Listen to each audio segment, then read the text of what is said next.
दोस्तों आज के वीडियो में मैं आप लोगों के साथ में पिटूनिया के पौधे को शेयर करने जा रही हूं, क्योंकि दोस्तों सर्दियों में गुलदाउदी और गेंदे की तरीके से ही ये भी एक बहुत खूबसूरत लंबे समय तक खिलने वाला रंग बिरंगे फूलों वाला पौधा है।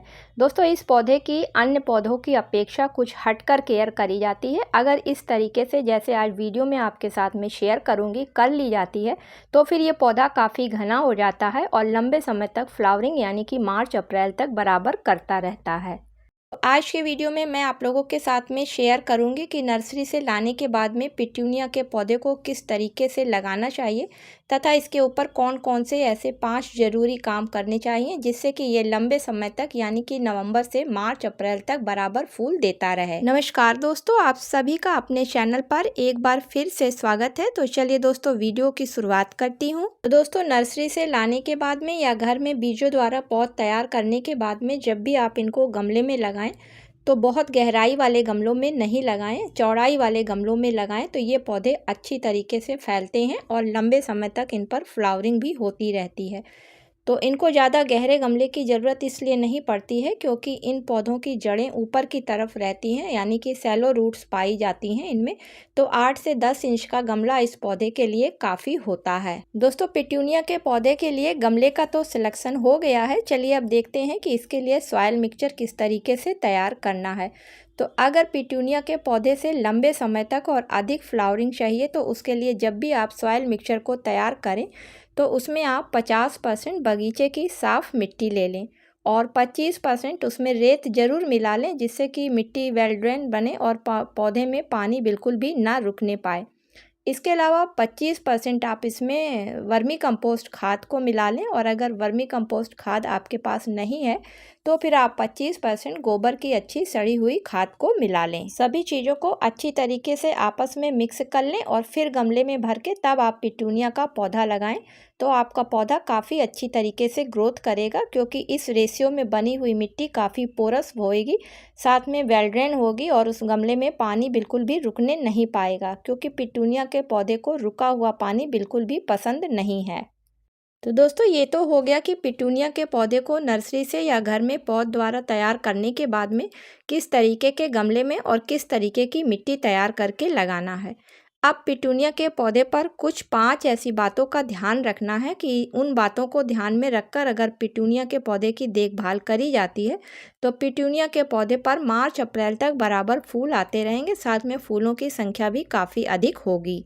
तो दोस्तों फर्स्ट टिप्स के अंतर्गत पौधे के लिए धूप की किस तरीके की इसको धूप दिखानी है। तो ये पौधा पूरी तरीके से धूप वाला पौधा है, इसलिए पिटूनिया के पौधे को लगाने के बाद में छत पर या जहाँ पे भी आप रख रहे हैं ऐसी जगह पे रखें जहाँ पर इसको कम से कम 6 से 8 यानी कि पूरे दिन की धूप बराबर की मिलती रहे। सेकंड टिप्स के अंतर्गत पिटूनिया के पौधे में ओवर वाटरिंग कभी भी भूल के नहीं करनी है, क्योंकि अगर पौधे पर ओवर वाटरिंग करी जाती है यानी कि लिमिट से ज़्यादा पिटूनिया के पौधे को पानी दिया जाता है तो इसके पौधे पर पत्तियां निकलती रहेंगी, पौधा घना होता जाएगा लेकिन उस पर फूल नहीं आएंगे। थर्ड टिप्स के अंतर्गत अगर आप चाहते हैं कि आपके पिटूनिया के पौधे पर अधिक संख्या में फूल आएँ तो दोस्तों उसके लिए सबसे पहले आपको जो पहले फूल आए हुए होंगे उनको आपको नाखूनों की सहायता से पिंचअप करना होगा, यानी कि डंडी के पास से उनको हटा देना होगा। जब आप इस तरीके से करेंगे तो आप देखेंगे कि ठीक उसके नीचे से कुछ समय बाद 3 से 4 नई ब्रांचें निकल आई हैं और जब उन पर फूल निकल कर आएंगे तो उन फूलों को भी फूल जाने के बाद में आप वहाँ से हटा देंगे। तो इस तरीके से फिर वहाँ से नई ब्रांचें निकलेंगी और आपका पौधा काफ़ी घना होता जाएगा। इसके अलावा दोस्तों जैसे ही पिटूनिया के पौधे पर कोई फूल चुका हो आप तुरंत उसको वहाँ से हटा दें, क्योंकि अगर आप नहीं हटाएंगे तो तुरंत उसमें नीचे से सीड्स बनने लगेंगे और जैसे ही सीड्स बनने लगते हैं पिटूनिया का पौधा सारी ताकत अपनी उन सीड्स को बनाने में लगा देता है और उस पौधे पर फूल आने बहुत कम हो जाते हैं। फोर्थ टिप्स के अंतर्गत पिटूनिया के पौधे पर कभी भी ऊपर से पानी का स्प्रे ना करें और ना ऊपर से पानी दें, क्योंकि दोस्तों आपने देखा होगा कि इनकी पत्तियां और इनके जो फूल होते हैं वो काफ़ी पतले होते हैं और ऊपर से पानी या स्प्रे कर देने से इनकी पत्तियां और इनके फूल गल के ख़राब होने लगते हैं, जिसकी वजह से इनके डंठल भी सड़ने लगते हैं। लास्ट में बात आती है कि इस पौधे को फर्टिलाइज़र कौन सी और कितने समय के अंतर पर देनी है। तो दोस्तों पिटूनिया के पौधे को बार बार फर्टिलाइज़र की ज़रूरत नहीं पड़ती है। जिस समय पौधा लगाया जाता है उसी समय इसकी मिट्टी में सॉलिड फर्टिलाइज़र मिला दी जाती है। उसके बाद हर 15 दिन के अंतर पर इसको लिक्विड फर्टिलाइज़र देनी होती है और वो फर्टिलाइज़र इसको मस्टर्ड केक की बनाकर देनी होती है। तो मस्टर्ड केक की फर्टिलाइज़र आप 15 दिन के अंतर पर अपने पिटूनिया के पौधे को देते रहें तो आपका पौधा काफ़ी अच्छी तरीके से ग्रोथ करता रहेगा।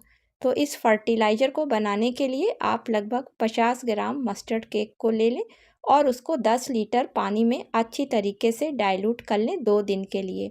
उसके बाद फिर आप इसको गमले की मिट्टी में किनारे किनारे करके डालें तो आपके पौधे की ग्रोथ काफ़ी अच्छी होगी।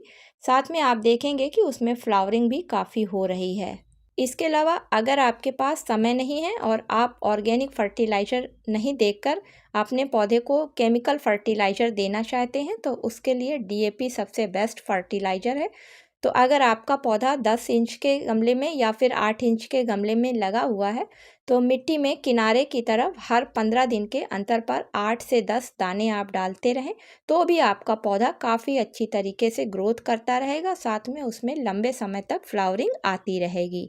तो दोस्तों नर्सरी से लाई गई पौध को या घर में तैयार करी हुई पौध को इस तरीके की तैयार मिट्टी में लगाते हैं। साथ ही इस फर्टिलाइज़र का इस्तेमाल करते हैं 15 दिन के अंतर पर। साथ ही साथ जो बताई गई केयर टिप्स हैं अगर उसको पिटूनिया के पौधे पर करते हैं तो आपके पौधे पर निश्चित रूप से मार्च अप्रैल तक बराबर फूल आते रहेंगे।